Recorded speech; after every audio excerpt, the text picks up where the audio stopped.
পটুয়াখালীর গলাচিপা ও দশমিনা উপজেলার মাঠে মাঠে সবুজ পাতার আড়ালে উকি দিচ্ছে সূর্যমুখী। দূর থেকে দেখে মনে হয় দিগন্ত জুড়ে বিছানো হয়েছে হলুদ গালিচা।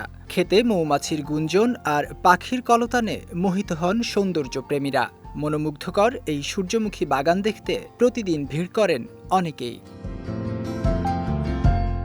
ভোর হলেই মিষ্টি সোনা রোদে ঝলমল করে ওঠে সূর্যমুখী। কম খরচে অধিক ফলন আর অনুকূল আবহাওয়ায় তেল জাতীয় এই বীজ চাষে হাসি ফুটেছে জেলার ২ উপজেলার কৃষকের মুখে। এবছর অনেক লাভবান হব। সরকারি কৃষি গবেষণা নরোত্তম স্যার আমাদেরকে এই প্রজেক্টটা দিচ্ছে এবং হে আইসে মাঝে মাঝে পরিদর্শন করছে কিভাবে পানি দেব, কিভাবে সারিবদ্ধ করে লাগাবো। এই কারণে আমরা এই বছর ফুলের আকার অনেক বড় হয়েছে এবং ফুলও অনেক বড় হয়েছে। আগে যা দিছি তার চাইতে এখন এই সূর্যমুখীটা অনেক ভালো হয়েছে। আমরা অনেক ধরনের সার এবং কীটনাশক ব্যবহার করা হয়েছে। আমাদের 50% খরচ সম্পূর্ণই সরকার বহন করছে। এই বছর মোটামুটি বেশি যাব না, ভালো একটা আইডিয়া হয়েছে। আগামী বছর অনেক ধরনের দেওয়ার ইচ্ছা আছে।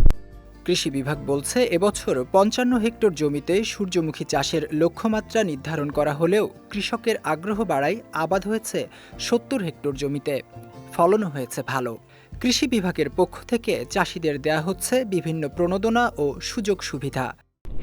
আমাদের গলাচিপা উপজেলায় এবছর ১২০ হেক্টরের মতো জমিতে আমাদের সূর্যমুখী আবাদ হয়েছে। আর যারা সূর্যমুখী করবেন আপনারা তেলের উদ্দেশ্যেই করবেন।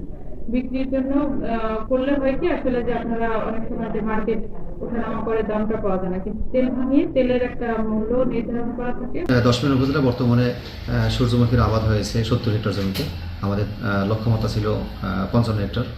দশমিনা উপজেলা আমরা কৃষকদের বিভিন্ন প্রণোদনা, আমাদের বিভিন্ন প্রকল্পের মাধ্যমে আমরা বিভিন্ন বীজ সহায়তা, সার সহায়তা দিয়েছি এবং কৃষকদের ভিতরে আসলে সূর্যমুখী আবাদের প্রতি আগ্রহ দিন দিন বৃদ্ধি পাচ্ছে।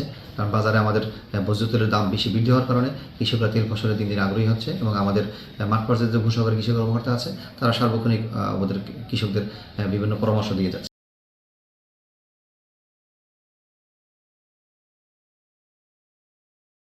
আবহাওয়া অনুকূলে থাকায় গত বছরের মতো এবছরও সূর্যমুখীর ভালো ফলন হয়েছে।